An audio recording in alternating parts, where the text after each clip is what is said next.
deyir. Hamısı hərdən eyləyir variant deyir. Məxlidarlar qara brilliant deyir. Qardaşımın qiyməti öz yerindədir. Qardaşımın qiyməti öz yerindədir. Bizim varma gelen oyunumuza, Ruslanı biz getirmirik oyunumuza.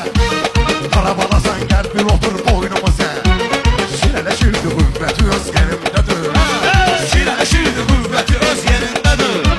Oğlanın hürmeti öz yerindedir. Başlara bir ağa Mirzəni getirir. Bunu da ağa Səlimin bağı itirir. Bunu ağa Səlimin bağı bitirir. Kərimcə 3-4 dəfə infaq keçirir. Həyasızın səhhəti öz yerindədir. Həyasızın səhhəti öz Bunlar qarşı bu gün bizimlə qeynəməz. Bunlar ağa sıxsa oynuva neynəməz. Ruslan o zülmə alçaqlığı eyləməz. Onun axı şəxsiyyəti öz yerindədir. Onun axı şəxsiyyəti öz yerindədir. Sorarından çox şairlər qaçırdı qabağından.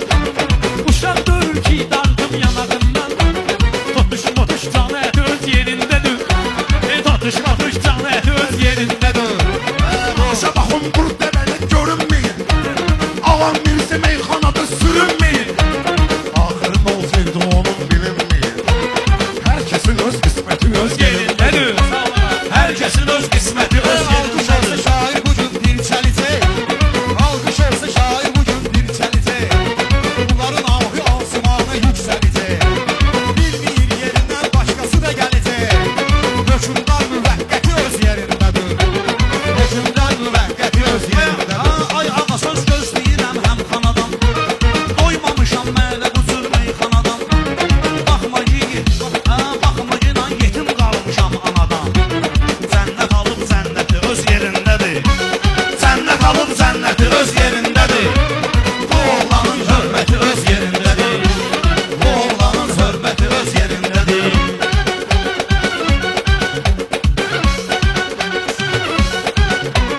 Meyhananın ay bala dəhşət deyirəm. Ruslanla maraqlı söhbət deyirəm. Valideyni və sənin rəhbət deyirəm. Bu kişinin mədəniyyəti öz yerindədir. Bu kişinin mədəniyyəti öz yerindədir. Ağa Mirzəni istəyərdim aşağı. Hələ bu sənətdə etməyibdi lağlağa. Yenə yüz hamını dolandırır ağa. Ağa Səlimin bərəkəti öz yerindədir. Ağa Səlimin bərəkəti öz yerindədir. Malaliyə bəlkə bir kliska verək. Elşənə də rütbə verək, liska verək. Bu qadınır, gəl ona bir miska verək. Mənfini qoş, müsbəti öz yerindədir. Mənfini qoş, müsbəti öz yerindədir. Elşən deyib sənin üstübə coşmayıb. Elşən deyib sənin üstübə coşmayıb. Səbir kasası hələ bu sınaqda daşmayıb. Elşən Ruslan ispat həddini aşmayıb. Qanacağı qabiliyyəti öz yerində.